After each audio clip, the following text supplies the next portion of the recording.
ਸਤਨਾਮ ਸ਼੍ਰੀ ਵਾਹਿਗੁਰੂ ਸਾਹਿਬ JIO.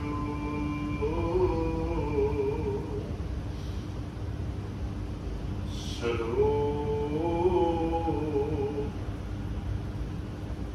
ਦੇ ਅੰਧਾਰੀ ਅੰਧ ਸੁਣੀ ਨਾਮ ਵਿਹੂੜਿਆ। ਨਾਨਕ ਸਫਲ ਜਨਮ ਜੈ ਘਟ ਉਠਾ ਸਤ ਧੜੀ। ਦੇਹ ਅੰਧਾਰੀ ਅੰਧ ਸੁਣੀ ਨਾਮ ਵਿਹੂੜਿਆ। ਨਾਨਕ ਸਫਲ ਜਨਮ ਜੈ ਘਟ ਉਠਾ ਸਤ ਧੜੀ। ਸੰਤ ਤਿਨ ਖਨੀਐ ਵੰਝਾ ਜਿਨ ਮੇਰਾ ਹਰ ਪ੍ਰਭ ਡਿਠਾ ਰਾਮ। ਜਨ ਚਾਖ ਅਗਾਣੇ ਹਰ ਹਰ ਅੰਮ੍ਰਿਤ ਮੀਠਾ ਰਾਮ। ਹਰ ਮਨ ਹੈ ਮੀਠਾ ਪ੍ਰਭੂ ਤੁਠਾ। ਅਮਿਓ ਉਠਾ ਸੁਖ ਭਏ ਦੁਖ ਨਾਸ ਭਰਮ ਵਿਨਾਸ਼। ਤਨ ਤੇ ਜਪ ਜਗਦੀਸ਼ ਈਸਹਿ ਜੈ ਜੈ। ਮੋਹ ਰਹਿਤ ਵਿਕਾਰ ਥਾਕੇ ਪੰਚ ਤੇ ਸੰਗ ਟੂਟਾ। ਕਬ ਨਾਨਕ ਤਿਨ ਖਨੀਐ ਵੰਝਾ ਜਿਨ ਘਟ ਮੇਰਾ ਹਰ ਪ੍ਰਭ ਉਠਾ। ਮੋਹ ਰਹਿਤ ਵਿਕਾਰ ਥਾਕੇ ਪੰਚ ਤੇ ਸੰਗ ਟੂਟਾ। ਕਹੋ ਨਾਨਕ ਤਿਨ ਖਨੀਐ ਵੰਝਾ ਜਿਨ ਘਟ ਮੇਰਾ ਹਰ ਪ੍ਰਭ ਉਠਾ। ਵਾਹਿਗੁਰੂ ਜੀ ਕਾ ਖਾਲਸਾ ਵਾਹਿਗੁਰੂ ਜੀ ਕੀ ਫਤਿਹ। ਸਤਿਗੁਰੂ ਪਾਤਸ਼ਾਹ ਸਾਹਿਬ ਜੀ ਦੇ ਪਾਵਨ ਦਰਬਾਰ ਦੀ ਹਾਜ਼ਰੀ ਭਰਦੇ ਪਾਤਸ਼ਾਹ ਸਾਹਿਬ ਜੀ ਦੇ ਆਪਣੇ ਹੀ ਨਿਜ ਪਾਵਨ ਸਰੂਪ ਸ਼ਬਦ ਨਾਲ ਚਿਤ ਲਾ ਕੇ ਸਾਵਧਾਨ ਤੇ ਇਕਾਗਰ ਚਿਤ ਹੋਏ ਜੁੜ ਮਿਲ ਬੈਠੇ ਹੋ। ਪਾਤਸ਼ਾਹ ਗੁਰਦੇਵ ਜੀ ਦੀਆਂ ਬੇਅੰਤ ਮਹਿ ਰਹਿਮਤਾਂ ਤੇ ਵਡਿਆਈਆਂ ਜੋ ਸਤ ਸੰਗਤ ਦੇ ਵਿੱਚ ਸਦਾ ਵਰਤਦੀਆਂ ਨੇ। ਆਪ ਉਹਨਾਂ ਦੇ ਸਾਂਝੀ ਤੇ ਧਾਰਨੀ ਹੋਏ ਹੋ। ਕਿਰਪਾਲਤਾ ਕਰਨਾ ਆਪਣੇ ਨਿਰਮਲ ਹਿਰਦੇ ਚ ਅਰਦਾਸ ਕਰਨਾ ਜੋ ਗੁਰੂ ਪਾਤਸ਼ਾਹ ਸਾਹਿਬ ਜੀ ਰਹਿਮਤ ਕਰਨ। ਆਪਣੀ ਪਾਵਨ ਸ਼ਬਦ ਦੀ ਵਿਚਾਰ ਬੋਲਣ ਦਾ ਤਾਣ ਅਤੇ ਵਿਚਾਰ ਦਾ ਪ੍ਰਭਾਵ ਬਖਸ਼। ਇੱਕ ਵਾਰ ਆਸੀਸ ਦਿੰਦਿਆ ਅੰਮ੍ਰਿਤ ਦ੍ਰਿਸ਼ਟੀ ਪਾ ਕੇ ਜਪਣਾ ਜੀ ਸਤਨਾਮ ਸ਼੍ਰੀ ਵਾਹਿਗੁਰੂ। ਗਰੀਬ ਨਿਵਾਸ ਕੰਕੜ ਕੇ ਵਾਸੀ ਸ਼੍ਰੀ ਅਕਾਲ ਪੁਰਖ ਵਾਹਿਗੁਰੂ ਜੀ ਦਾ ਉਡਾਨ ਕੋਟ ਸ਼ੁਕਰਾਨਾ ਹੈ। ਸੱਚੇ ਪਾਤਸ਼ਾਹ ਸਾਹਿਬ ਜੀ ਨੇ ਕਿਰਪਾ ਕੀਤੀ ਹੈ। ਸੰਪੂਰਨ ਰਹਿਣ ਆਪਣੇ ਪਿਆਰ ਅਤੇ ਪਾਣੀ ਵਿੱਚ ਬਤੀਤ ਕਰਾਈਏ। ਅੰਮ੍ਰਿਤ ਵੇਲੇ ਦੀ ਜਾਗ ਬਖਸ਼ਿਸ਼ ਕੀਤੀ। ਇਸ ਵਕਤ ਆਪਣੇ ਹੀ ਪਾਵਨ ਦਰਬਾਰ ਦੀ ਹਾਜ਼ਰੀ ਭਰਨ ਦਾ ਸੁਭਾਗ ਬਖਸ਼। ਹਰ ਰੋਜ਼ ਦੀ ਤਰ੍ਹਾਂ ਚ ਵੀ ਅੰਮ੍ਰਿਤ ਵੇਲੇ ਸਾਹਿਬ ਦੀਆਂ ਬਖਸ਼ਿਸ਼ਾਂ ਦਾ ਦਰ ਖੁੱਲ੍ਹਦਾ ਹੈ। ਸਾਡੇ ਵਾਸਤੇ ਆਸੀਸ ਸ਼ਬਦ ਦੇ ਸਰੂਪ ਵਿੱਚ ਪ੍ਰਾਪਤ ਹੁੰਦੀ ਹੈ ਤੇ ਸ਼ਬਦ ਦੇ ਵਿੱਚ ਗਿਆਨ ਹੈ, ਅੰਮ੍ਰਿਤ ਨਾਮ ਹੈ। ਅੱਜ ਮਹਾਰਾਜ ਨੇ ਸਾਨੂੰ ਆਸੀਸ ਵਿੱਚ ਗਿਆਨ ਸਰੂਪ ਹੋ ਕੇ ਦੱਸਿਆ ਕਿ ਭਾਈ ਸਾਰਾ ਸੰਸਾਰ ਮਾਇਆ ਦੇ ਪ੍ਰਭਾਵ ਹੇਠ ਹੈ ਤੇ ਮਾਇਆ ਦਾ ਸਰੂਪ ਸੱਪ ਵਰਗਾ ਹੈ। ਸ਼ਾਇਦ ਇਸੇ ਕਰਕੇ ਅਧਿਆਤਮਿਕ ਜੀਵ ਇਹ ਮੰਨਦੇ ਨੇ ਕਿ ਇਸ ਮਨੁੱਖ ਦੇ ਉੱਤੇ ਮਾਇਆ ਦਾ ਸਭ ਤੋਂ ਵੱਧ ਪ੍ਰਭਾਵ ਪੈ ਜਾਏ, ਅਗਲੇ ਜਨਮਾਂ ਜੂਨਾਂ 'ਚ ਸੱਪ ਬਣਦਾ ਹੈ, ਕਿਉਂਕਿ ਉਹਦੇ ਉੱਤੇ ਇੱਕ ਬਿਰਤੀ ਪ੍ਰਭਾਵ ਕਰਕੇ ਸੱਪ ਦਾ ਅਸਰ ਮੰਨਿਆ ਗਿਆ ਹੈ। ਦੱਸਿਆ ਗਿਆ ਮਾਇਆ ਮਮਤਾ ਮੋਹਣੀ ਜਿਨ ਵਿਣਤ ਅੰਤਾਂ। ਇਹ ਮੋਹਣੀ ਸਰੂਪ ਵੀ ਹੈ, ਭਾਵ ਇਹਦਾ ਸਰੂਪ ਮਨੁੱਖ ਨੂੰ ਆਪਣੇ ਵੱਲ ਆਕਰਸ਼ਿਤ ਕਰਦਾ ਹੈ।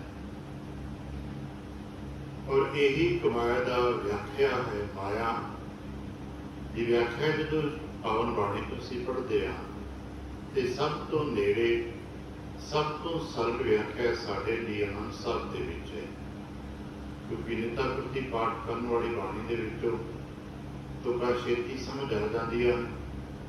ਤੁਝਕਿਆ ਨ ਮਾਇਆ ਜਿਤ ਹਰ ਵਿਸਰੈ, ਮੋਹ ਉਪਜੈ ਭਾਵ ਦੂਜਾ ਲਾਇਆ। ਮਾਇਆ ਦੇ ਹੀ ਸਰੂਪ ਹੈ ਜਿਸ ਦੇ ਦਰਸ਼ਨ ਪਰਸ਼ਨ ਹੁੰਦਿਆਂ ਹੀ ਰੱਬ ਭੁੱਲ ਜਾਏ। ਪਰ ਸਾਨੂੰ ਬਹੁਤ ਸਾਰੇ ਐਸੇ ਤੱਤ ਕਾਰਕ ਮਿਲਦੇ ਨੇ ਜਿਨ੍ਹਾਂ ਦੇ ਸੰਪਰਕ ਵਿੱਚ ਆਉਂਦਿਆਂ ਹੀ ਸਾਨੂੰ ਰੱਬ ਭੁੱਲਦਾ, ਪਰਮਾਤਮਾ ਭੁੱਲਦਾ।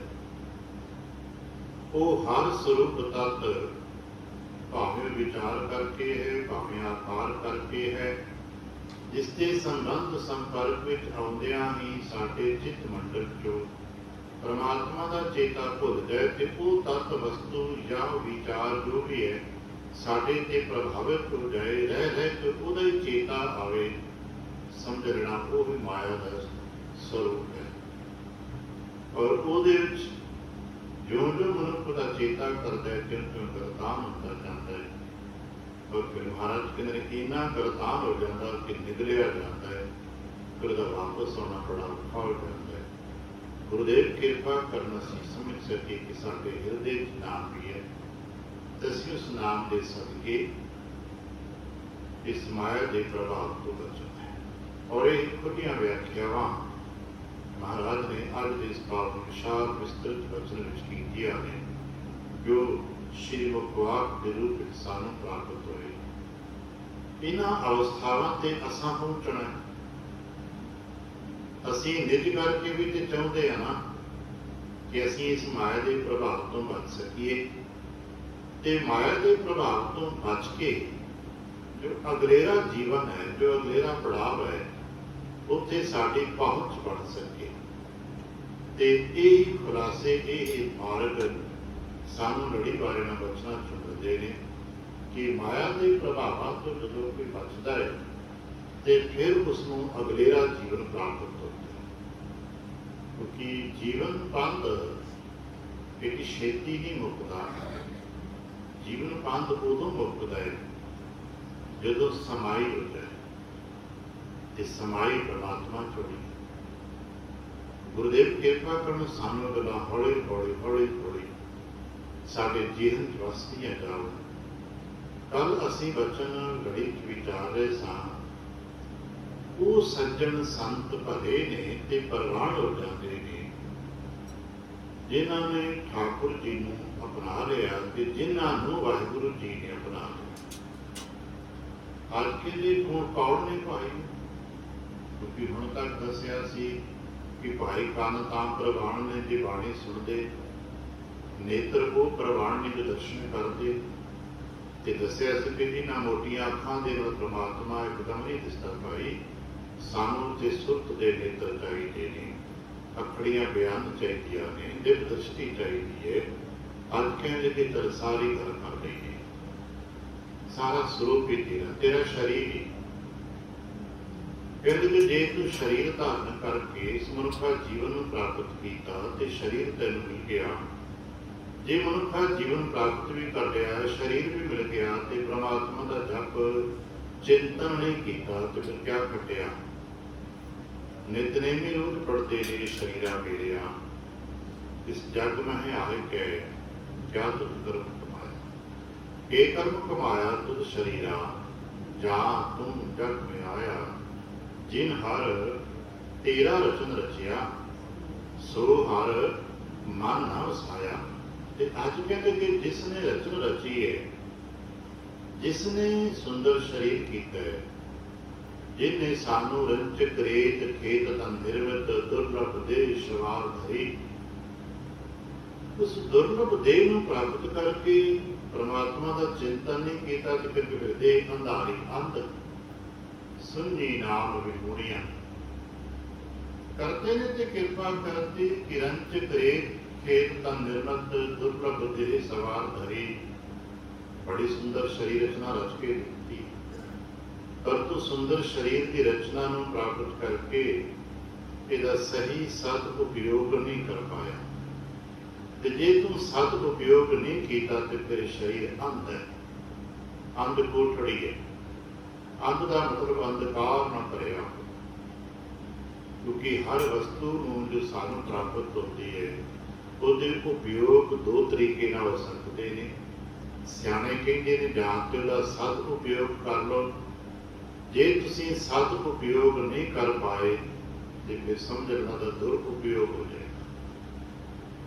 ਕਿਉਂਕਿ ਮਾਰਗ ਤੇ ਦੋ ਹੀ ਨੇ ਨਾ, ਸੱਜੇ ਪਾਸੇ ਮੁੜ ਜਾਓਗੇ ਨਾ ਖੱਬੇ ਪਾਸੇ ਮੁੜ ਜਾਓਗੇ, ਅੱਗੇ ਆ ਜਾਓਗੇ ਨਾ ਪਿੱਛੇ ਚਲੇ ਜਾਓ। ਚੰਗੇ ਪਾਸੇ ਕੰਮ ਕਰ ਲੋਗੇ ਜਾਂ ਮੰਦੇ ਕੰਮ ਕਰ ਲਓਗੇ, ਤੀਜਾ ਪੱਖ ਸਾਡੇ ਕੋਲ ਹੈ ਹੀ ਕੋਈ। ਸਰੀਰ ਸਭ ਤੋਂ ਉੱਤਮ ਵਸਤੂ ਦੇ ਰੂਪ ਵਿੱਚ ਸਾਨੂੰ ਪ੍ਰਾਪਤ ਹੋਇਆ, ਕਾਰਕ ਦੇ ਰੂਪ ਵਿੱਚ ਪ੍ਰਾਪਤ ਹੋਇਆ, ਪਰ ਅਸੀਂ ਸਰੀਰ ਪ੍ਰਾਪਤ ਕਰਕੇ ਇਹਦਾ ਸਦ ਉਪਯੋਗ ਨਹੀਂ ਕਰ ਪਾਏ। ਜੇ ਸਿਆਣੇ ਮੰਨਦੇ ਨੇ ਫਿਰ ਸਦ ਉਪਯੋਗ ਕੀ ਕਰੀਏ? ਸਮਾਜ ਸ਼ਾਸਤਰੀਆਂ ਨੇ ਕਿਹਾ ਵੀ ਭਗੇ ਵਿੱਚ ਲਾ ਦਿਓ, ਦਾਰਸ਼ਨਿਕ ਕਹਿੰਦੇ ਨੇ ਚਿੰਤਨ ਕਰਿਆ ਕਰੋ, ਸ਼ੁਭ ਚਿੰਤਨ ਕਰਿਆ ਕਰੋ। ਸੰਸਾਰ ਦੇ ਸਿਆਣੇ ਹੋਰ ਮਨੁੱਖ ਕਹਿੰਦੇ ਨੇ ਭਾਈ ਪਰਉਪਕਾਰ ਦੇ ਕਰਮ ਕਰਿਆ ਕਰੋ। ਸਾਹਿਬ ਨੇ ਇਹਨਾਂ ਸਾਰਿਆਂ ਨੂੰ ਇਕੱਠਿਆਂ ਕਰ ਦਿੱਤਾ, ਕਿਉਂਕਿ ਸਾਡੇ ਵਾਸਤੇ ਸਭ ਤੋਂ ਉੱਤਮ ਹੁਕਮ ਜਿਹੜਾ ਹੈ ਗੁਰੂ ਨਾਨਕ ਪਾਤਸ਼ਾਹ ਸਾਹਿਬ ਜੀ ਦਾ, ਜਿਸ ਨੂੰ ਅਸੀਂ ਪਾਵਨ ਬਾਣੀ ਦੇ ਸਦਕੇ ਪੜ੍ਹਦੇ, ਭਾਵੇਂ ਉਹ ਬਚਨ ਮਹੱਲੇ ਪਹਿਲੇ ਦਾ, ਦੂਜੇ, ਤੀਜੇ, ਚੌਥੇ, ਪੰਜਵੇਂ ਤੇ ਨੌਵੇਂ ਦਾ ਹੋਵੇ, ਭਾਵੇਂ ਬਚਨ 15 ਭਗਤਾਂ ਤੋਂ ਕਿਸੇ ਦੇ ਸਦਕੇ ਆਇਆ ਹੋਵੇ, ਭਗਤਾਂ ਦੇ ਰਾਹੀਂ ਆਇਆ ਹੋਵੇ, ਜਾਂ ਹੋਰ ਜਿਹੜੇ ਗੁਰਮੁਖ ਭਗਤਾਂ ਦੀ ਬਾਣੀ ਹੈ ਉਹਨਾਂ ਦੇ ਸਦਕੇ ਮਿਲਿਆ ਹੋਵੇ, ਦਰਅਸਲ ਗੁਰੂ ਨਾਨਕ ਪਾਤਸ਼ਾਹ ਜੀ ਨੂੰ ਪ੍ਰਮਾਣਿਤ ਹੈ। ਬਚਨ ਭਾਵੇਂ ਭਗਤਾਂ ਦਾ ਹੈ ਤੇ ਭਾਵੇਂ ਭਗਤਾਂ ਦਾ, ਗੁਰੂ ਨਾਨਕ ਪਾਤਸ਼ਾਹ ਸਭ ਨੂੰ ਪ੍ਰਮਾਣਿਤ ਹੈ। ਕਿਉਂਕਿ ਜਿਹੜੇ ਬਚਨ ਮਹਾਰਾਜ ਨੇ ਪ੍ਰਮਾਣਿਤ ਕੀਤੇ ਨੇ ਉਹ ਆਪਣੇ ਕੋਲ ਦਰਜ ਕੀਤੇ ਨੇ। ਜੋ ਮਹਾਰਾਜ ਦੇ ਪੈਮਾਨੇ ਤੇ ਪ੍ਰਮਾਣਿਤ ਨਹੀਂ ਗਏ, ਉਹ ਮਹਾਰਾਜ ਨੇ ਆਪਣੇ ਦਰਜ ਨਹੀਂ ਕੀਤੇ। ਉਹਨੂੰ ਠੀਕ ਹੈ ਭਾਈ ਤੁਸੀਂ ਚੰਗੇ ਹੋ, ਰੱਖੋ ਆਪਣੇ ਕੋਲ। ਅਸੀਂ ਕਿਸੇ ਦੀ ਲਿਖਤ ਨੂੰ ਕੱਟਦੇ ਨਹੀਂ, ਪਰ ਮੰਨਦੇ ਹਾਂ ਕੇਵਲ ਤੇ ਕੇਵਲ ਆਪਣੇ ਗੁਰੂ ਸਾਹਿਬ ਦੇ ਪ੍ਰਮਾਣਿਤ ਬਚਨ। ਉਹ ਗੁਰੂ ਨਾਨਕ ਸਾਹਿਬ ਦਾ ਬਚਨ ਹੋ ਗਿਆ, ਉਹ ਗੁਰੂ ਦਾ ਬਚਨ ਹੋ ਗਿਆ। ਤੇ ਗੁਰੂ ਪਾਤਸ਼ਾਹ ਸਾਹਿਬ ਜੀ ਨੇ ਸਾਨੂੰ ਪਾਵਨ ਬਾਣੀ ਦੱਸਿਆ ਕਿ ਭਾਈ ਇਸ ਸਰੀਰ ਨੂੰ ਪ੍ਰਾਪਤ ਕੀਤਾ ਜੇ ਤੇ ਇਹਦਾ ਸਭ ਤੋਂ ਉੱਤਮ ਸਰੂਪ ਕਰਨ ਦਾ ਫਿਰ ਕੋਈ ਹੈ, ਇਹਦੇ ਸਦਕੇ ਤੂੰ ਕਿਰਤ ਕਰ, ਕਿਉਂਕਿ ਕਿਰਤ ਦੇ ਨਾਲ ਤੇਰਾ ਸੰਸਾਰ ਚੱਲੇਗਾ ਤੇ ਤੂੰ ਫਿਰ ਨਾਮ ਜਪ, ਨਾਮ ਜਪਣ ਦੇ ਨਾਲ ਤੇਰਾ ਨਿਰੰਕਾਰ ਦਾ ਪੱਖ ਚੱਲਦਾ ਰਹੇਗਾ। ਕਿਉਂਕਿ ਸਾਡੇ ਕੋਲ ਦੋ ਹੀ ਪੱਖ ਨੇ ਨਾ, ਸੰਸਾਰ ਦਾ ਪੱਖ ਹੈ ਤੇ ਨਿਰੰਕਾਰ ਦਾ ਪੱਖ ਹੈ। ਸੰਸਾਰ ਦਾ ਪੱਖ ਆਕਾਰ ਨਾਲ ਸੰਬੰਧ ਰੱਖਦਾ, ਦੇਖਣ ਨਾਲ ਸੰਬੰਧ ਰੱਖਦਾ, ਤੇ ਨਿਰੰਕਾਰ ਦਾ ਪੱਖ ਦੇਖਣ ਨਾਲ ਨਹੀਂ ਸੰਬੰਧ ਰੱਖਦਾ, ਉਹਨੂੰ ਮਾਣਿਆ ਜਾਂਦਾ ਹੈ। ਤੇ ਭਾਈ ਕਿਰਤ ਕਰਕੇ ਸੰਸਾਰ ਦੇ ਨਾਲ ਆਪਣੇ ਸੰਬੰਧ ਬਣਾ, ਮਿਹਨਤ ਮਸ਼ੱਕਤ ਕਰ, ਘਰ ਪਰਿਵਾਰ ਦੀ ਜ਼ਿੰਮੇਵਾਰੀਆਂ ਨੂੰ ਨਿਭਾ ਤੇ ਸਿਮਰਨ ਕਰ, ਤਾਂ ਕਿ ਕਰਦੇ ਪੁਰਖ ਦੇ ਪਿਆਰ ਨੂੰ ਮਾਣ ਸਕੇ। ਤੇ ਜੇ ਤੂੰ ਇਹ ਦੋ ਕੰਮ ਨਹੀਂ ਕਰ ਪਾਇਆ ਤੇ ਫਿਰ ਕੀ ਕੱਟਿਆ? ਸਾਡੇ ਤੋਂ ਸੰਸਾਰ ਦੇ ਲੋਕ ਇੱਕ ਕੰਮ ਕਰਦੇ ਨੇ, ਜਾਂ ਤੇ ਕਿਰਤ ਕਰਨਾ ਕੋ ਕਹਿੰਦੇ ਨੇ। ਬਹੁਤ ਕਿਰਤ ਕੀਤੀ ਲੋਕਾਂ ਨੇ, ਦੇਸ਼ ਵਿਦੇਸ਼ਾਂ ਤੱਕ ਲੋਕਾਂ ਨੇ ਕਿਰਤ ਕਰਕੇ ਨਾਮਣੇ ਖੱਟੇ ਨੇ, ਕੋਈ ਦੋ ਰਾਏ ਨਹੀਂ। ਬਹੁਤ ਵੱਡੇ ਵੱਡੇ ਨਾਮਣੇ ਲੋਕਾਂ ਨੇ ਕਿਰਤਾਂ ਕਰਕੇ ਖੱਟ ਗਏ ਨੇ, ਪਰ ਉਹਨਾਂ ਨੇ ਨਾਮ ਨਹੀਂ ਜਪਿਆ। ਦੂਜੇ ਪਾਸੇ ਨਾਮ ਜਪਣ ਵਾਲੇ ਵੀ ਘਰ-ਬਾਰ ਛੱਡ ਕੇ ਨਾਮ ਜਪਣ ਲੱਗ ਪਏ, ਉਹਨਾਂ ਨੇ ਕਿਰਤ ਨਹੀਂ ਕੀਤੀ ਤੇ ਇਹ ਦੋਨੋਂ ਲੰਗੜੇ ਹੋ ਗਏ। ਇੱਕ ਪੈਰ ਉਹਨਾਂ ਦੇ ਕੋਲ ਹੈ, ਇੱਕ ਪੈਰ ਉਹਨਾਂ ਦੇ ਕੋਲ ਹੈ। ਤੇ ਭਾਈ ਇੱਕ ਪੈਰ ਦੇ ਨਾਲ ਯਾਤਰਾ ਥੋੜਾ ਹੋ ਗਈ। ਤੁਸੀਂ ਕਿਰਤ ਬਹੁਤ ਕਰਦੇ ਹੋ, ਕਿਰਤ ਕਰਦੇ ਕਰਦੇ ਰਾਜੇ ਹੋ ਜਾਂਦੇ ਹੋ ਤੇ ਰਾਜੇ ਬਣ ਕੇ ਫਿਰ ਨਾਮ ਜਪਣ ਵਾਸਤੇ, ਨਾਮ ਦੀ ਗੱਲ ਕਰਨ ਵਾਸਤੇ ਕਿਸੇ ਦੂਸਰੇ ਦੇ ਮੁਹਤਾਜ ਹੋ ਜਾਂਦੇ ਹੋ। ਤੇ ਦੂਸਰਾ ਜੋ ਨਾਮ ਦੀ ਗੱਲ ਨਹੀਂ ਕਰਦਾ ਹੈ, ਸਿਮਰਨ ਭਜਨ ਤੇ ਕਰਦਾ ਹੈ, ਪਰ ਉਹ ਆਪਣੇ ਘਰ ਪਰਿਵਾਰ ਦੇ ਜ਼ਰੂਰਤਾਂ ਵਾਸਤੇ ਕਿਸੇ ਦੂਸਰੇ ਦਾ ਮੁਹਤਾਜ ਹੋਇਆ ਪਿਆ। ਔਰ ਇਹੀ ਸਾਡੀ ਪੁਰਾਣੀ ਸੋਚ ਬਣ ਚੁੱਕੀ ਸੀ। ਗੁਰੂ ਨਾਨਕ ਪਾਤਸ਼ਾਹ ਸਾਹਿਬ ਇਸ ਨੂੰ ਬਦਲ ਦਿੱਤਾ, ਕਹਿਣ ਲੱਗੇ ਨਹੀਂ, ਤੂੰ ਆਪਣੀ ਕਿਰਤ ਵੀ ਕਰ ਤੇ ਨਾਮ ਵੀ ਕਰ, ਤੇ ਜੇ ਤੂੰ ਇਹ ਨਹੀਂ ਕਰ ਪਾਇਆ ਫਿਰ ਤੂੰ ਆਂਦੇ ਖੁਸ਼ ਡਿੱਗ ਪਿਆ। ਉਹ ਗਾਥਾ ਸੀ ਕਈ ਵਾਰ ਪੜ੍ਹਦੇ ਹੁਣ, ਵਿਗਿਆਨਕ ਗਾਥਾ ਹੈ, ਜਿਤਨੀ ਵਾਰ ਪੜ੍ਹਾਂਗੇ ਉਤਨੀ ਵਾਰੀ ਸਾਨੂੰ ਆਪਣੇ ਵਾਸਤੇ ਫਿਰ ਸਮਝ ਆਏਗੀ। ਇੱਕ ਹਿੰਸਕ ਪਸ਼ੂ ਜੋ ਮੁਰਦਾਰ ਮਾਸ ਖਾਂਦਾ ਹੈ, ਉਹਨੇ ਸਾਹਮਣੇ ਪਿਆ ਹੈ ਮਨੁੱਖੀ ਮੁਰਦਾਰ ਨਹੀਂ ਖਾਧਾ। ਤੇ ਜਦੋਂ ਕਿਸੇ ਸ਼ਾਗਿਰਦ ਨੇ ਆਪਣੇ ਉਸਤਾਦ ਤੋਂ ਪੁੱਛਿਆ ਕਿ ਬਾਬਾ ਇਹ ਬਘਿਆੜ ਹਿੰਸਕ ਪਸ਼ੂ ਇਹ ਤੇ ਮੁਰਦਾਰ ਖਾ ਲੈਂਦੇ, ਆ ਦੇਖੋ ਨਾ ਸਾਹਮਣੇ ਥੋੜੇ ਦੂਰ ਮੁਰਦਾਰ ਹੈ, ਪਰ ਇਸ ਬਘਿਆੜ ਨੇ ਮੁਰਦਾਰ ਨਹੀਂ ਖਾਧਾ। ਤੇ ਬਾਬੇ ਨੇ ਸਮਝਾਇਆ ਤੂੰ ਕੁਛ ਦੇਖਿਆ ਹੈ? ਕਹਿਣ ਲੱਗਾ ਹਾਂ ਬਾਬਾ ਦੇਖਿਆ ਤੇ ਮੈਂ ਵੀ ਹੈ। ਇਹਨੇ ਫਿਰ ਕੇ ਚਾਰ ਸਵੇਰੇ ਹੱਥ ਪੈਰ ਸੁੰਘੇ ਨੇ, ਮੂੰਹ ਨੱਕ ਸੁੰਘੇ ਨੇ, ਸਾਰੇ ਸਰੀਰ ਨੂੰ ਸੁੰਘਿਆ, ਪਰਿਕਰਮਾ ਜੀ ਕੀਤੀ ਹੈ ਤੇ ਸਿਰ ਜਿਹਾ ਮਾਰ ਕੇ ਮੁੜ ਗਿਆ। ਬਾਬਾ ਕਹਿਣ ਲੱਗਾ ਇਹ ਹੈ ਤੇ ਪਸ਼ੂ ਬਘਿਆੜ ਹਿੰਸਕ ਮੁਰਦਾਰ ਖਾ ਸਕਦਾ ਹੈ, ਪਰ ਭਾਈ ਇਹਦੀ ਵੀ ਚੇਤਨਾ ਜਾਗਦੀ ਹੈ, ਇਹਦੇ ਖਾਣ ਯੋਗ ਨਹੀਂ ਹੈ। ਸ਼ਾਗਿਰਦ ਨੇ ਫਿਰ ਪੁੱਛਿਆ ਬਾਬਾ ਨੇ ਮੁਰਦਾ ਹੀ ਖਾਣਾ ਤੇ ਪਸ਼ੂ ਵੀ ਹੈ, ਇਹਦੀ ਖਾਣ ਯੋਗ ਤੇ ਨਾ ਖਾਣ ਯੋਗ ਕੀ ਹੋਇਆ? ਕਹਿੰਦੇ ਕਿ ਇਹਦੀ ਚੇਤਨਾ ਜਾਗਦੀ ਹੈ, ਇਹਨੇ ਦੇਖਿਆ ਹੈ ਇਸ ਬੰਦੇ ਨੇ ਜਿਸ ਦਾ ਮੁਰਦਾਰ ਪਿਆ ਹੈ ਕੀ ਕਦੇ ਕੋਈ ਭਲਾ ਕਰਮ ਕੀਤੇ, ਇਹ ਕੋਈ ਜਪ ਕੀਤੇ, ਪਤਾ ਲੱਗਾ ਜੀ ਰਸਨਾ ਕਰਕੇ ਪ੍ਰਮਾਤਮਾ ਦੀ ਬੰਦਗੀ ਦਾ ਕੋਈ ਰਸਵਾਦਨ ਇਹਨੇ ਨਹੀਂ ਕੀਤਾ। ਇਹਨੇ ਕੰਨਾਂ ਨੂੰ ਸੁਣਿਆ ਕਿ ਭਾਈ ਕਿਤੇ ਸੁਣਿਆ ਹੋਵੇ, ਇਹਨੇ ਸੁਣਿਆ ਵੀ ਨਹੀਂ। ਇਹ ਕਿਤੇ ਤੁਰ ਕੇ ਸੰਗਤ ਵਿੱਚ ਗਿਆ ਹੋਵੇ, ਉਹ ਵੀ ਨਹੀਂ ਹੈ। ਇਹਨੇ ਹੱਥਾਂ ਨਾਲ ਕਿਤੇ ਕਿਸੇ ਨੂੰ ਸੇਵਾ ਭਾਵ ਕੀਤਾ ਹੋਵੇ, ਉਹ ਵੀ ਨਹੀਂ ਹੈ। ਤੇ ਮੁਰਦਾਰ ਵੀ ਕਿਸੇ ਕੰਮ ਨਹੀਂ ਆਇਆ। ਪਾਤਸ਼ਾਹ ਦਸ਼ਮੇਸ਼ ਦੀ ਗਾਥਾ ਤੇ ਇਤਿਹਾਸਕ ਹੈ ਨਾ, ਜਦੋਂ ਇੱਕ ਨੌਜਵਾਨ ਨੇ ਕਟੋਰਾ ਜਲ ਭਰ ਕੇ ਮਹਾਰਾਜ ਦੇ ਸਾਹਮਣੇ ਪੇਸ਼ ਕੀਤਾ ਤੇ ਮਹਾਰਾਜ ਨੇ ਕਿਹਾ ਬੇਟਾ ਇਹ ਜਲ ਮੇਰੇ ਛਕਣ ਯੋਗ ਨਹੀਂ ਹੈ। ਉਸ ਨੌਜਵਾਨ ਨੇ ਕਿਹਾ ਨਹੀਂ ਮਹਾਰਾਜ ਬੜਾ ਸੁੱਚਾ ਜਲ ਹੈ, ਨਵਾਂ ਕਟੋਰਾ ਸਾਫ ਸੁਥਰਾ ਹੈ, ਮੈਂ ਸੁੱਚਾ ਜਲ ਭਰ ਕੇ ਲੈ ਕੇ ਆਇਆ, ਮੇਰੇ ਹੱਥ ਵੀ ਸੁੱਚੇ ਨੇ। ਮਹਾਰਾਜ ਕਹਿਣ ਲੱਗੇ ਨਾ ਭਾਈ ਇਹ ਜਲ ਤਾਂ ਠੀਕ ਹੈ, ਕਟੋਰਾ ਵੀ ਠੀਕ ਹੈ, ਪਰ ਤੇਰੇ ਹੱਥਾਂ ਤੋਂ ਜਲ ਨਹੀਂ ਛਕ ਸਕਦੇ, ਤੇਰੇ ਹੱਥਾਂ 'ਚ ਯੋਗਤਾ ਨਹੀਂ ਹੈ ਕਿ ਜਲ ਛਕਾ ਸਕੇ। ਕਹਿਣ ਲੱਗਾ ਮਹਾਰਾਜ ਮੇਰੇ ਹੱਥ ਦੇਖੋ ਕਿਤਨੇ ਸਾਫ ਸੁਥਰੇ, ਆਪਦੇ ਇੱਥੇ ਦੀ ਸੁਚਮਤਾ ਚੱਲਦੀ ਹੈ ਨਾ, ਲੋਕ ਸਾਫ ਸਫਾਈ ਸੁਚਮਤਾ ਦੀ ਗੱਲ ਕਰਦੇ ਨੇ, ਮੇਰੇ ਹੱਥ ਸੁੱਚੇ ਨੇ। ਮਹਾਰਾਜ ਕਹਿੰਦੇ ਅੱਛਾ। ਕਹਿਣ ਲੱਗਾ ਮਹਾਰਾਜ ਮੈਂ ਤੇ ਕਦੇ ਕੰਮ ਹੀ ਨਹੀਂ ਮੈਲਾ ਕੰਮ ਹੀ ਨਹੀਂ ਕੀਤਾ, ਆਪਣਾ ਕਦੇ ਝੂਠਾ ਭਾਂਡਾ ਨਹੀਂ ਚੁੱਕਿਆ, ਮੇਰੇ ਹੱਥ ਬਹੁਤ ਸੁੱਚੇ ਰਹਿੰਦੇ ਨੇ। ਮਹਾਰਾਜ ਕਹਿਣ ਲੱਗੇ ਤਾਈਓ ਤੇ ਸਾਡੇ ਯੋਗ ਨਹੀਂ ਗੇ, ਇਹਨਾਂ ਹੱਥਾਂ ਦੇ ਨਾਲ ਕਿਸੇ ਨੂੰ ਜਲ ਛਕਾਇਆ ਹੀ ਕਹਿਣ ਲੱਗਾ ਮਤਲਬ ਹੀ ਨਹੀਂ, ਅੱਜ ਤੱਕ ਕੰਮ ਹੀ ਕੋਈ ਨਹੀਂ ਕੀਤਾ। ਤੇ ਮਹਾਰਾਜ ਕਹਿਣ ਲੱਗੇ ਫਿਰ ਤਾਂ ਹੀ ਤੇ ਹੱਥ ਮੇਰੇ ਯੋਗ ਨਹੀਂ, ਮੇਰੇ ਹੱਥਾਂ 'ਚ ਜਿਹੜੇ ਮੈਨੂੰ ਜਲ ਛਕਾ ਸਕਣ, ਮੇਰੇ ਸਾਹਮਣੇ ਵਸਤੂ ਨੂੰ ਭੇਟ ਕਰ ਸਕਣ, ਇੱਦਾਂ ਰੱਖਣਾ ਉਹ ਹੱਥ ਕਿਰਤਾਂ ਵਾਲੇ ਚਾਹੀਦੇ, ਉਹ ਵਿਹਲੇ ਹੱਥ ਨਹੀਂ ਚਾਹੀਦੇ, ਉਹ ਹੱਥ ਕਿਰਤੀ ਦੇ ਚਾਹੀਦੇ। ਗੁਰੂ ਨਾਨਕ ਦੇ ਦਰਬਾਰ ਤੇ ਅਗਰ ਕੋਈ ਭੇਟ ਪ੍ਰਵਾਨ ਹੈ ਤੇ ਕਿਰਤੀ ਦੀ ਭੇਟ ਪ੍ਰਵਾਨ। ਸ਼ਾਇਦ ਸਾਨੂੰ ਯਾਦ ਹੋਵੇ ਅਕਬਰ ਨੇ ਵੀ ਮੋਹਰਾਂ ਦੀਆਂ ਮੋਹਰਾਂ ਥੈਲੀਆਂ ਭਰ ਕੇ ਗੁਰੂ ਅਮਰਦਾਸ ਮਹਾਰਾਜ ਦੇ ਅੱਗੇ ਰੱਖ ਦਿੱਤੀਆਂ। ਮਹਾਰਾਜ ਨੇ ਕਿਹਾ ਸੀ ਨਹੀਂ ਭਾਈ ਇਹ ਥੈਲੀਆਂ ਜੋ ਰਾਜ ਦਰਬਾਰ ਚੋਂ ਆਈਆਂ ਇਹਨਾਂ ਦੇ ਨਾਲ ਸਾਡੇ ਲੰਗਰਾਂ 'ਚ ਸੇਵਾਵਾਂ ਨਹੀਂ ਹੋ ਸਕਦੀਆਂ। ਅੱਜ ਮੰਦਿਰ ਬਣਦੇ ਨੇ ਇਹਨਾਂ ਦੇ ਵਿੱਚ ਰਕਮਾਂ ਇਹ ਨਹੀਂ ਲੱਗ ਸਕਦੀਆਂ। ਕਹਿਣ ਲੱਗਾ ਮਹਾਰਾਜ ਕਿਉਂ?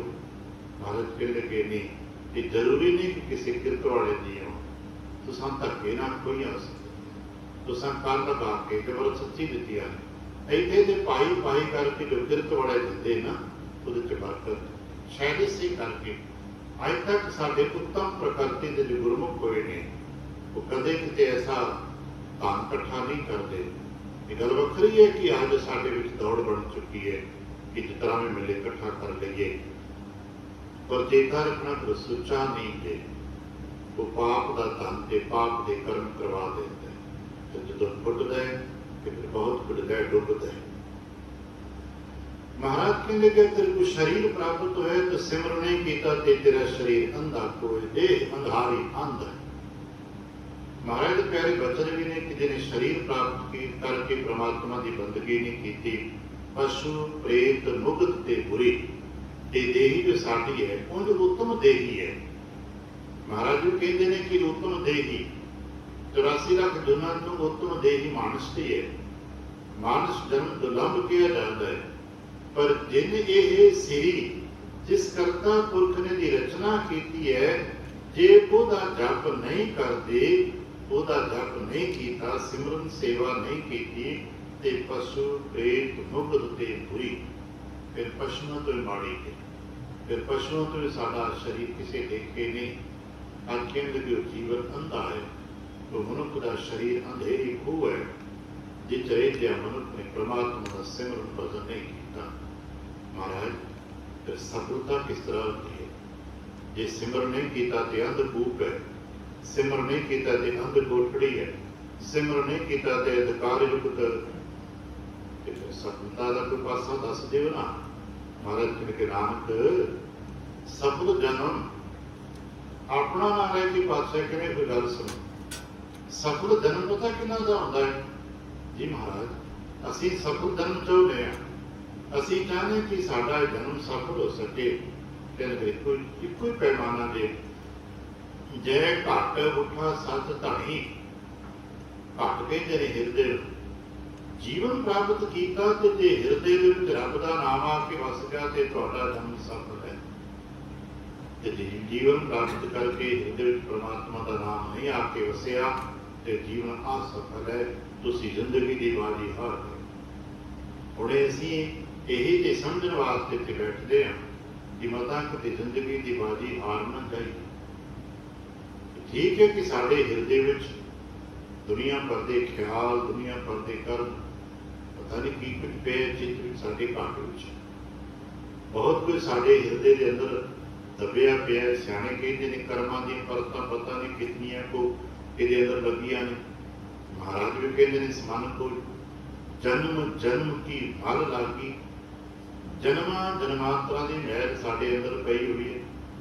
भाई सारी मैल धोनी पैनी, क्योंकि मैले थां ते परमात्मा का नाम थोड़ा वसदा है, मैले हिरदे परमात्मा का नाम थोड़ा टिकता है।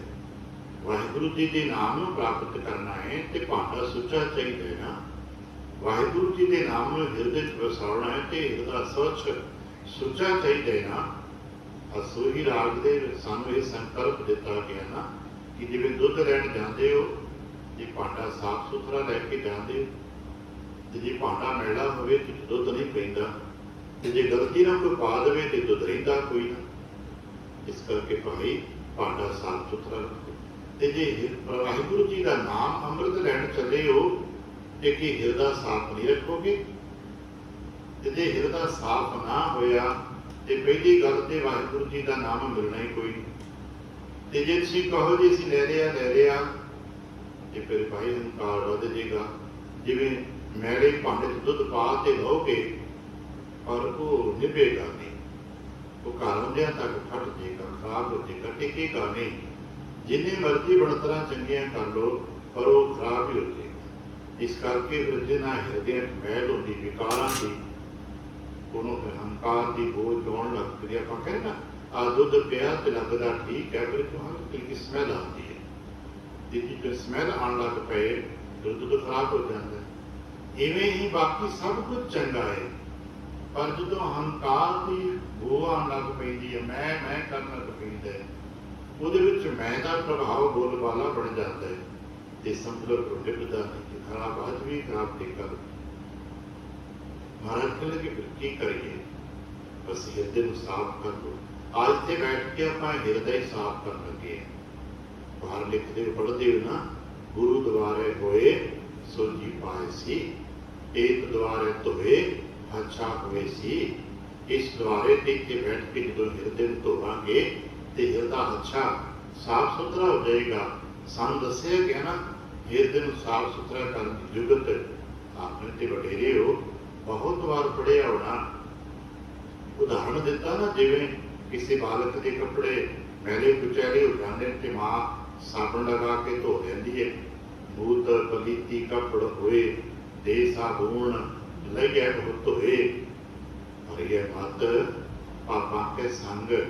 इसी तरह साड़ी मत भी विकारा ना निंदा चुगली ईर्खा द्वेष लालच लोभ करके भरी पई है। इनकी मैल चढ़ी पई है क्योंकि भाई मत पापा के संग तो पै नावै कहना। सिमरन के नाल साडे अंदर की मैल उतरती है और असीं पावर पढ़ने च बहुत बारे वचन प्रभ के सिमरन मन की मल जाए। वाहिगुरु जी के सिमरन के सदके मनुख के मन की मैल उतर जाती है। ते जो मैल उतर जाए ना फिर अमृत नाम हृदय माहे समाए। वाहिगुरु जी का अमृतमई नाम तद हिरदे विच समाउंदा टिकदा है जे मैल रहत हो जाए। ते जिन्ना चिर हिरदे च मैल है उन्ना चिर नाम नहीं वसेगा।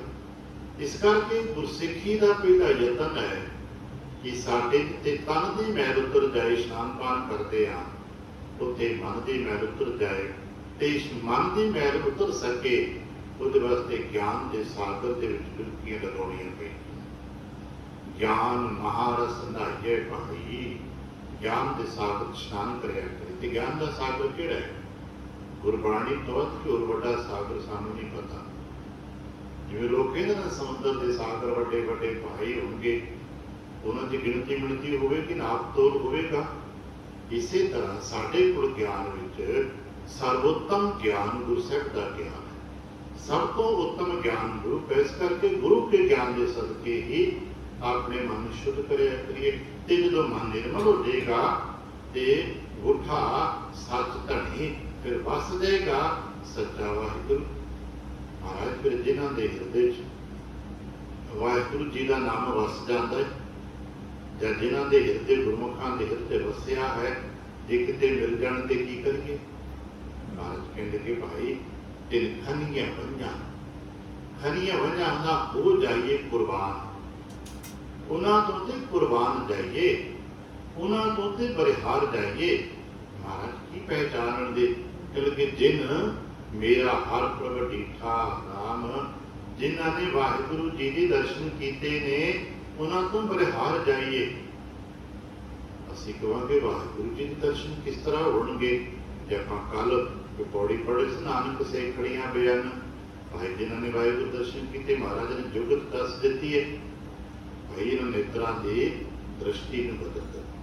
नेत्र नहीं बदले जाने पर दृष्टि बदली जानी है। जो दृष्टि बदल जाए तो सृष्टि बदल जानी है। साडी दृष्टि च विकार है साडी दृष्टि च लोभ है ते सानू हर कोई बंदा लोभी नजर आता है। साडी अपनी दृष्टि च निंदा चुगली होती है सानू हर कोई व्यक्ति निंदक ते चुगल नजर आता है। जे मनुख के हिरदे च सत होवे ते हर थां सत नजर आता है। महाराज का एक वचन है सुखिए को पेखै सब सुखिया रोगी कह भावै सब रोगी। जिहड़े आत्मक सुखी ने उन्होंने संसार सुख नजर आता है। वो कहते सच्चे पातशाह जो वरताया जिन सुख है जो तुसी दात करके वरतांदे सुख है। ते जिन्हां दे हिरदे च नाम की कला सदके सुख नहीं गिना उन्होंने दुनिया भर की सहूलतां मिलियां होंदियां ने तो तद भी कहते हाय हाय बड़े दुखी है। और ये संसार च वेखते हैं ये को ने जिन्हों को पदार्थों के ढेर नहीं गए बस आनंद विच ने वो रंग हसा है रंग रोगा है जो भीकर जा है वो परमेश्वर के आनंद विच ने रंग विच ने भावें बाहर कपड़े उन्होंने बहुत कीमती नहीं गए पर उन्होंने अंदर बहुत कीमती नाल है। बड़ा प्यारा वचन रोज पैसा पढ़ के सुनाते ना आशा की वार देना है जिन पट अंदर बाहर गुजरते भले संसार। बड़े प्यारे ने जिन्हों के अंदर वाहिगुरु जी के नाम का हीरा चमकता है। कहते उन्होंने तो कुर्बान जाइए बड़े हार जाइए उन्होंने गुरसिखा तो जिन्हों ने साहिब के दीदार असीं कदे कदे साखियां पढ़ते पढ़ते मुड़ जाने दूर दुराडे नहीं भाई, साढ़े आले दुआले ही प्रभु के दीदार है, करिया ते करिए, सानू किते हो सकन। बेनती करिए महाराज मैनू ताप बख्शो कि मैं संसार विचों तुहाडे दीदार कर सकां। तुसीं ते रोज़ कहंदे हो जो दिसे सो तेरा रूप है, आ जो कुछ भी नज़र आ रहा सब तू है, तू। असीं पढ़ते लेने सब कुछ तू है। महाराज कृपा करो किते सानू ताप मिल जाए। जिन्होंने ये ताप मिली है, जिन्हों की दृष्टि चों वितकरा मिट गया है, जिन्हों की नज़र चों मनुख मात्र का वितकरा मिट गया, जेडे कह लग पे सबको मीत मापन कीना, हम सबना के साजन, दूर पर आयो मन का बिरहा तामे लिखियो विराजन। जेडे किते प्यार ना कहते ने बिसर गई सबतात पर आई, ना को बैरी नहीं बिगाना, सकल संग हमको बने आई। पूछे बाबा तुहानू ये अवस्था कितों मिल गई? कहने लगे पता कदों तो बन गई, जब ते साध संगत में पाए। जदों तो सत्संगत प्राप्त की है, इस अवस्था च बदलाव आ गया। कहने लगे फिर महाराज की करिए, किदा करिए? कहने लगे उन्होंने गुरमुखां देख जिन्होंने प्रभु के दीदार कर ले, जन चाक आगाने, आगाने कहते रजे हुए ने, वो गुरमुख जन तां रजे पे ने, उन्होंने चखिया है। क्या चखिया है? वाहिगुरु जी का मिठा नाम। उन्होंने वाहिगुरु जी का नाम चखे। वाहिगुरु जी का नाम किवें चखी जाए? जपीदा है। जपदिया गुरु कृपा करे सानू अवस्था प्राप्त होवे कि जपदिया सानू चों आनंद ते रस आउंदा है। अज असीं जपदे हां, मजबूरी जेही च जपदे हां। अज जपदे नहीं कि असीं वाहिगुरु वाहिगुरु नहीं करदे, नहीं कि साडे कोई गिणती वाहिगुरु वाहिगुरु नहीं करदे, पाठ नहीं करदे, श्री जपजी साहब सुखमनी साहब का जाप नहीं करते नहीं, चंगे ने सारे, पर अजे रस नहीं मानते। बिरले टावे ने जो जपजी साहब का पाठ करते रहते रस मान लेते, जो सुखमनी साहब का पाठ करते थे रस मानते। बिरले टावे ने जिन्होंने ये खुराक मिलती है। अभ्यासियों ने देखिए उन्होंने भरवा भोजन मिल जाए तो उन्हें तृप्त नहीं होते, जिन्हें बाणी सुनने मिलते थे तृप्त होते। ऐसे गुरमुखां की संगत करदे देखिया कि सारा दिन निकल गया, मान लो शब्द कीर्तन का वक्त तक नहीं, अज तृप्ति जी नहीं, अज संतुष्टि नहीं है। क्यों? अज बाणी का कीर्तन नहीं किया, बैठो भाई कीर्तन कर लीए, तृप्ति हो जाएगी। तो शब्द पढ़ लेंगे मन में आनंद में गा के प्यार में रस कह लगे नहीं, हम तसली हो गई। जे कीर्तन नहीं किया तो तसली नहीं है। तो बहुत प्यारे ने आप अभ्यासियों का अभ्यास होगा, जिस दिन नितनेम जाप नहीं करते, इन्होंने अज बहुत बाकी सब कुछ है पर पता नहीं, तसली नहीं है। जेडे सत्संगी ने नेता प्रति दरबार की हाजरी भरते ने, उन्होंने किसी संसारिक कारण ना आ सकन ते लगता ही खालीपन है। रखना हो जो गुरुद्वारा साहब नाम ते खालीपन लगता है, नितनेम ना होवे ते जिन्होंने खालीपन लगता है, जिन्होंने बाणी पढ़न सुन ना मिले ते हिरदे खालीपन लगता है, लगता है कि कुछ बाकी रह के आए, समझना उन्होंने नाम रस प्राप्त होगा, क्योंकि वो उसमें छकन लग पेगी। हुण उन्होंने खुराक बन चुकी है। जिवें सानू एक वक्त भोजन ना मिले लगता कि नहीं खाली ते भुख ही रह गई, जे बाकी और कुछ बहुत मिलता है, रोटी ना मिले तो नहीं तसली जी नहीं हुई। इसी तरह उन्हें बाणी नहीं मिलती, तसली हूँ खाण लग पेगी। उन्हें जे को खावे, वो जे को खावे के मुकाबले अगाह जाणगे ते पुंचे के मुकाबले पहुँच जाणगे, फिर राशि मानगे, फिर वाहिगुरु कह के तरक्ति भी मानगे। बाहर निकलेंगे जन चाक अगाने हर हर अमृत मीठा, क्योंकि वो रज गए ने वाहिगुरु जी के नाम के सदके, क्योंकि वाहिगुरु जी का नाम बहुत मीठा है। सानू जपदियां च मिठास नहीं आई। असीं सारिਆਂ चों शायद एक दो जी होण ਜਿਹੜੇ इस अनुभव ਨੂੰ कदे माणिया होवे कि भाई बैठे जपदे आ ते लगदा जिवें तन मन मिठे ने भर गया। एक बार तन मन मिठे ने भरते कि कई दिन तक उस सरूर में रहते, उस आनंद में रहते। जन चाक अगाने हर हर अमृत मीठा राम, फिर समझा दे किदा लगता भाई। ये नहीं कि कोई असी चमचा भर के शहद मुझ पा लिया, इदा नहीं। हर मन है मीठा, वाहिगुरु जी का नाम मन करके मिठा लगता है। बर्तन पढ़िया ना, हर बिन कछु न लागई भगतन को मीठा। वाहिगुरु जी के नाम तो बिना भगतां नूं होर कुछ मिठा लगता। आन स्वाद सब फिकिया कर निर्णव डीठा। वो कहते रस नहीं आया कि अभ्यासियों को पता है। इसका दर्शन असा पंचम पातशाह साहब दे हजूर सिखां च पर साखियां च कीते। महाराज जी हजूर कीर्तन हुंदा है, संगत रस माणदी है। कदे कदे बाहर धर्मशालावां च जो श्री दरबार साहब अमृतसर साहब तो दूर दुराडे धर्मशाला ने, उत्थे कीर्तन हुंदा, रस माणदी संगत आनंद लेंदे। पर किसी किसी दिन संगत नूं रस नहीं आता, आनंद नहीं आता। कोई प्यारे संगत के महाराज को पहुंच के कहते कि महाराज रोजाना अमृत बाणी सुनते हैं तो तृप्त हो जाइए, आनंद आता है, मिठास मिलती है। पर कदे कदे कोई शब्द सुनते हैं तो तृप्ति नहीं मिलती।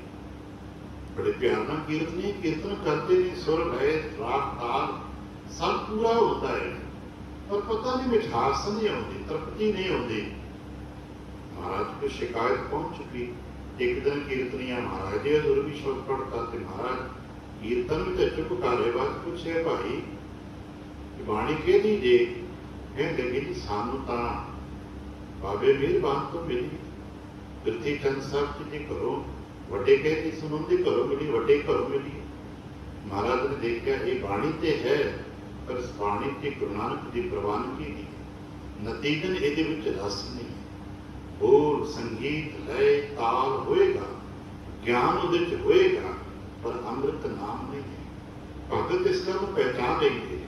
भोग ने आकड़ियां वेखे आना है, उन्होंने दाने सिट दिए ना, तो जिस विच दाने च गोदा ना होवे, अन्न ना होवे, उसको चुन लैके सिट दे दिया।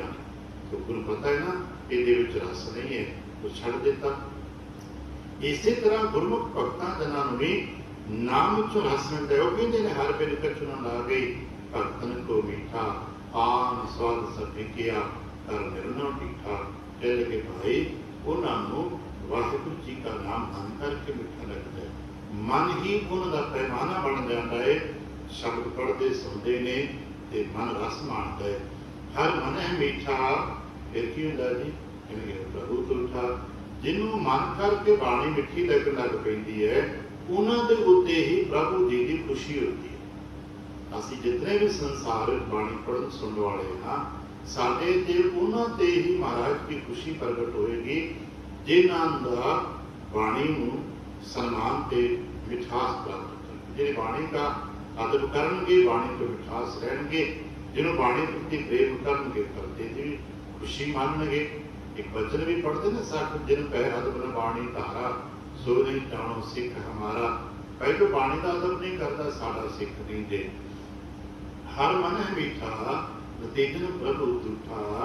फिर की होता जी आमियो उठा, उत्थे अमृत वरसन लग पैंदा है, ते नतीजा सुख भए, फिर सुख वरतन लग पैंदे ने। जदों अमृत वसदा है, सुख होंदा है, ते भाषा कहते दुख नाश, दुख का नाश हो जाता है, दुख मिट जाता है। भरम विनाश, किसी प्रकार का भरम नहीं बाकी, जितने सब मिट जाते हैं। भरम का विनाश हो जाता है। एक कितों तन ते मन तो दुख नाश, भरम विनाश तन ते, तन मन तो दुख ते भरम नाश हो गए। की कीता जे कहने कि जप जगदीश ईश जय जय। भाई जिन्हें वाहिगुरु जी की जय की, जिन्हें सिमरन किया, उन्होंने भरम के दुख नाश हो गए। फिर उन्होंने जीवन कैसा हो गया, मोह रहित विकार थाके। तो मोह तो रहित हो गए, विकार तो उन्होंने थक गए, छड़ के साथ उन्होंने पंच के संग छुटा, पंच विकारां तो संग छुट गया है। कहो नानक धनिए बनिया, जिन घट मेरा हर प्रभु खंड के। भाई उन्होंने तो कुर्बान जाइए, जिन्होंने गुरु के बख्शिश के सदके ये सारे विकारां तो विचारां तो बंधन टूट गए ने, जिन्हें वाहिगुरु जी के दर्शन कर गए ने, उन्होंने तो बलिहार चाहिए। इतनी भजन प्रवान करना, कुल चुक दी खिमा। वाहिगुरु जी का खालसा, वाहिगुरु जी की फतेह।